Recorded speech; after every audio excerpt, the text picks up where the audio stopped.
بسم اللہ الرحمن الرحیم۔ دعاؤں کی قبولیت کے سنہرے واقعات، سبق نمبر 4، غیبی مدد۔ حدیث نبوی کے ایک بڑے عالم اور استاد امام حسن بن سفیان نسوی رحمۃ اللہ علیہ، جو بہت عابد اور زاہد بھی تھے، زمانہ طالب علمی میں 9 طالب علموں کے ساتھ علوم حدیث کو طلب کرنے کے سلسلے میں مصر میں رہتے تھے۔ یہ سب لوگ وہاں ایک شیخ الحدیث کے ہاں پڑھنے جایا کرتے تھے۔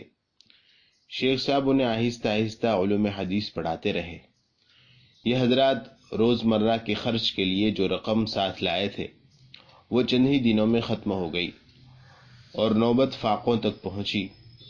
مکان پر کوئی زائد چیز بھی نہ تھی جسے بیچ کر ہی کچھ کھانے پینے کا بندوبست ہو جاتا۔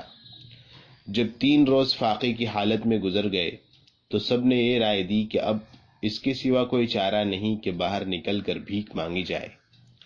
باضمیر، خوددار اور غیرت مند آدمی کے لیے بھیک مانگنا کوئی آسان کام تو نہیں ہوتا۔ سب اس بے حد مشکل کام سے بھاگتے تھے۔ آخر فیصلہ یہ ہوا کہ چٹھی ڈالی جائے اور طے کیا جائے کہ کون باہر جائے اور بھیک مانگ کر لائے۔ چٹھی امام حسن بن سفیان رحمۃ اللہ علیہ کے نام نکلی۔ امام حسن بن سفیان رحمۃ اللہ علیہ نے بجائے اس کے کہ جا کر لوگوں کے آگے ہاتھ پھیلاتے، مسجد ہی کے گوشے میں 2 رکعت نماز کی نیت باندھ لی اور لمبی دعا کرنے لگے۔ انہوں نے اللہ کے آگے ہاتھ پھیلا دیے، نہایت عاجزی اور انکساری سے اللہ تعالیٰ کو پکارا۔ ابھی حالت سجدے میں دعا کر ہی رہے تھے کہ ایک خوش پوشاک، اچھے لباس والا، اچھی شکل والا نوجوان مسجد میں داخل ہوا۔ اس نے پوچھا، حسن بن سفیان کون ہے؟ اصحاب حدیث نے ان کی طرف اشارہ کیا۔ امام صاحب نے سجدے سے سر اٹھایا اور جلدی سے نماز مکمل کی۔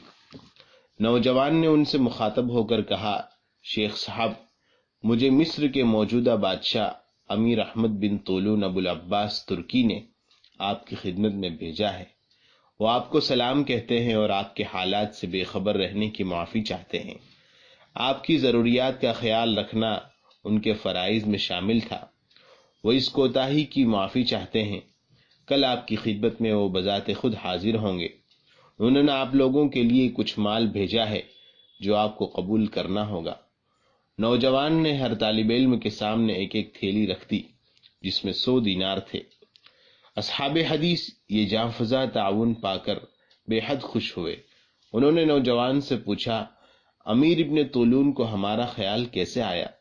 نوجوان نے بتایا کہ امیر آج دوپہر کو قیلولہ کر رہے تھے کہ انہیں خواب میں ایک نیزہ اٹھائے ہوئے گھوڑے سوار دکھائی دیا جو ہوا میں تیرتا ہوا امیر کی جانب بڑھ رہا تھا۔